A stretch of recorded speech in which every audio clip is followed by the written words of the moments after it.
दोस्तो पंहिंजे कारोबार जी शुरूआति हिकु ॿकरी खां बि करे सघो था। ऐं सच पुछो त ॿकरी जो हूअं 15-16 महीना उन जो साल काउंट थींदो आहे ऐं साल में ॿ दफ़ा ॿकरी जेको आहे सो ॿचा ॾींदी आहे, फर ॾींदी आहे, जंहिंखे असां सिंधी में फर चवंदा आहियूं। ऐं पंहिंजे ॻोठ फार्म ते मौजूदु आहियां। मूंखे उमेदु आहे त तव्हां घणे खां घणी मालूमात हासिलु करण जे लाइ तव्हां असांजे रूमी ॻोठ फार्म चैनल खे सब्सक्राइब कंदव ऐं लाइक कंदव ऐं कमेंट करे असांखां सुवाल कंदव, तमामु घणी ख़ुशी थींदी।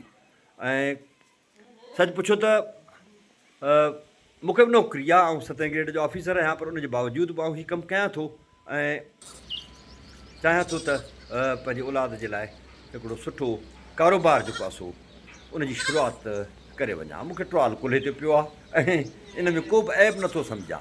असां वटि अक्सर इहो थींदो आहे त बाबा आउं पढ़ियो आहियां, मैट्रिक पास कई, त हाणे मूंखे नौकिरी खपे ऐं मूंखे जेको आहे सो नौकिरी खां सवाइ, छाकाणि त मूं मैट्रिक पास कई आहे, हाणे नौकिरी मुंहिंजे लाइ तमामु ज़रूरी थी वई आहे। त इन हिसाब सां असां हमेशह मुंदल रहंदा आहियूं त ॿकरी थी अचे, उहा थी डिस्टर्ब करे, उनजे करे तव्हांखे इहो महसूसु थिए थो। त हमेशह असां इन ख़्याल जा रहिया आहियूं त मैट्रिक पास कईसूं त माना हाणे असांखे नौकिरी खपे, भुतार जे पोयां ड्रोइणो आहे ऐं उनजे पोयां असांखे भॼ भॼा करणी आहे। पर न, इहो इंतिहाई ग़लति तरीक़ो आहे। असांखे नौकिरियूं सिर्फ़ु सर्वाइवल जे लाइ हुजनि थियूं, बका जे लाइ हुजनि थियूं, 3 वक़्तनि जी मानी ॾेई सघनि थियूं, पर तरक़ी अञा ॿियो, उनजो फ़लसफ़ो ई ॿियो आहे, उनजो ख़्याल ई ॿियो आहे, उनजो तरीक़ो ई ॿियो आहे। तरक़ी जे लाइ अव्हांखे कारोबार करिणो पवंदो। इहा शइ अव्हांखे ज़हन में रखणु खपे त तरक़ीअ जे लाइ अव्हांखे कारोबार जी ज़रूरत आहे। कारोबार कंदव तव्हांखे तरक़ी मिलंदी। कारोबार में नुक़सान बि आहिनि, पर फ़ाइदो पोइ तई थींदो जिथां नुक़सानु थींदो आहे। ऐं तव्हांजी शइ जिथे विञाइजी वेंदी आहे, ॻोल्हा बि उते कंदा आहियो, तंहिं करे जिथे नुक़सानु थिए थो त अव्हां उते ई अव्हांखे फ़ाइदे जा बि न रुॻो इम्कान, पर यकीन उते ई अव्हांखे फ़ाइदो हासिलु थींदो। ऐं पंहिंजे फार्म ते मौजूदु आहियां ऐं सिंध जे नौजवाननि जे लाइ इहा सलाह थो ॾियां त को बि ऐब न सम्झो। वर खणी सुबुह खां वठी कम में लॻो आहियां, अञा ताईं उहो कमु कयां पियो। हाणे मथे दवाऊं वग़ैरह ॿकरियुनि खे ॾेई शेड ते ऐं वरी हेठि लथो आहियां। हाणे पंहिंजे वर्कशॉप में अची वेठो आहियां, वर्कशॉप जी छित हेठां अची वेठो आहियां। तव्हां ॾिसो पिया, तव्हां उते अची वेठो आहियां। त कारोबार करियो, इज़त सां जियो, वक़ार सां जियो ऐं कंहिंजी मोहताजी न करियो। का बि ज़रूरत कोन्हे मोहताजी करण जी। मिसाल तौरु असांखे हमेशह इहो हूंदो आहे त बाबा पैसा कारोबार जे लाइ खपनि, बाबा असांखे दौलत हेतिरी हुजे तॾहिं असीं कारोबार करियूं। अदा पैसा कोन था खपनि कारोबार जे लाइ। सिंध जे ॿहिराड़ी जी मईशत जेका आहे उहा अक्सरती तौर ते ज़राअत ऐं चौपाइमाल ते आहे। ऐं तव्हांखे इहा ख़बर हूंदी त असां वटि ॿहिराड़ियुनि में आध्यारियूं ॿकरियूं माण्हू वठी उन ते गुज़र सफ़र कंदा आहिनि।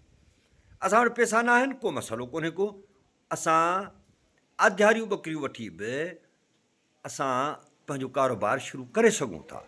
हाणे उनजे लाइ गाह जो मसइलो थींदो। ॿकरी उहो जानवर आहे जो तव्हां घर में आलू ठाहियो था, ॿोड़ ठाहींदा हूंदव आलू जो, उनजा छिलका तव्हां उनखे खारायो, गोभी ठाहियो था उनजा छिलका मां उनखे खारायो, बसरनि जा छिलका उनखे खारायो, सुकल मानी बि मां उनखे खाराए सघो था। अहिड़ी तरह थोरो ॿाहिरां चकर ॾियाराए आयो, तव्हां 4-5 ॿकरियूं अध ते वठी आयो ऐं सच पुछो त 2 सालनि खां पोइ अव्हां वटि पंहिंजो धणु हूंदो। छाकाणि त ॿकरी साल में 2 दफ़ा फर ॾींदी आहे ऐं का ॿकरी 2 फर ॾींदी आहे, का 3 बि ॾींदी आहे, पर सरासरी तौर ते जेकॾहिं 2 फर बि हुजनि त हिकिड़ी ॿकरी साल में असांखे 4 फर ॾींदी।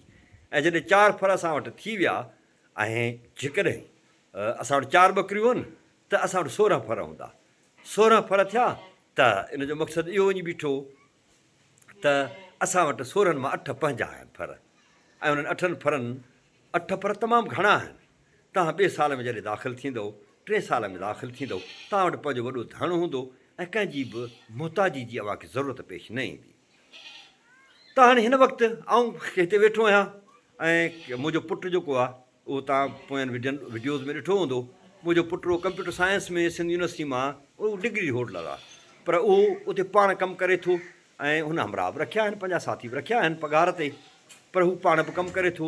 उनजी सॼो जेको वैक्सीनेशन आहे ऐं जेको हुनजो ॿिया मसइला आहिनि सभु पाण करे थो।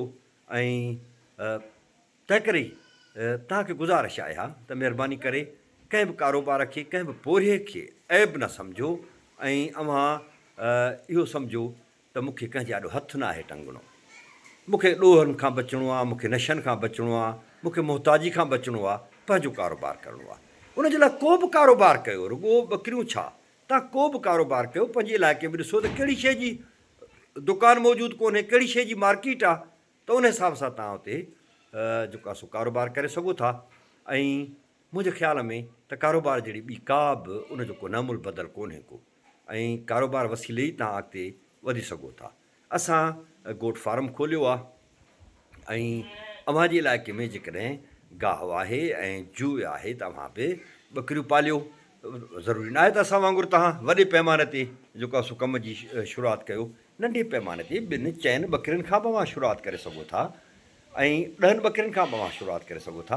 ऐं तव्हांखे ईंदड़ वीडियोज़ में ॿुधाईंदुसि त 10 ॿकरियुनि जो ख़र्चु केतिरो थो अचे साल में, उहे पैदावार केतिरी थियूं ॾियनि, उनजे लाइ छा छा कहिड़ियुनि कहिड़ियुनि शयुनि जी ज़रूरत आहे, इहो आउं तव्हांखे ईंदड़ वीडियो में ॿुधाईंदुसि। रूमी गोट फार्म जो मक़सदु इहो आहे त सिंध अंदरि हिकिड़ो कारोबारी कल्चर पैदा कजे, कारोबार जो हिकिड़ो अहिड़ो रुझान पैदा कजे जो हर माण्हू कारोबार करे ऐं पंहिंजनि पेरनि ते बीहे। मूंखे उमेदु आहे त तव्हां रूमी गोट फार्म जे हिन चैनल खे ज़रूरु सब्सक्राइब कंदव, लाइक कंदव, कमेंट कंदव, शेयर कंदव ऐं घंटीअ जे बटण खे दॿाईंदव त जीअं वीडियोज़ तव्हांखे वक़्तु सिर उहे मिलंदियूं रहनि ऐं अव्हां असांजी जेका बि मालूमात अव्हांखे ॾियूं था त उहा मालूमात अव्हां ताईं उहा पहुचंदी रहे। जिथे बि हुजो ख़ुशि हुजो, पंहिंजी इज़त वक़ार सां जियो, कंहिंजा मुहताज न हुजो, पंहिंजी मुड़सी ऐं पंहिंजी हिमत सां जियो।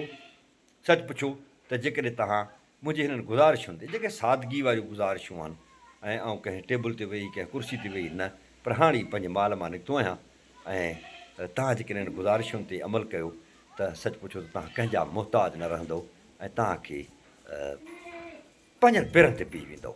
ऐं जॾहिं पंहिंजे पेरनि ते माण्हू बीह थो वञे त पोइ माण्हू खे जेको अंदर जो इत्मीनान थिए थो, ज़ाहिर आहे तव्हां मुआशी तौर ते सघारा हूंदव त पंहिंजे औलाद खे सुठी तइलीम ॾेई सघंदव, पंहिंजी फैमिली खे सुठो जेको आहे सो हेल्थ जूं सहूलियतूं ॾेई सघंदव ऐं तव्हां हिकिड़ी सुठी बावकार ज़िंदगी गुज़ारे सघंदव। ईंदड़ वीडियो में वरी मिलंदासीं, तेसिताईं साथ सलामत, सिंध सलामत, आबाद हुजो।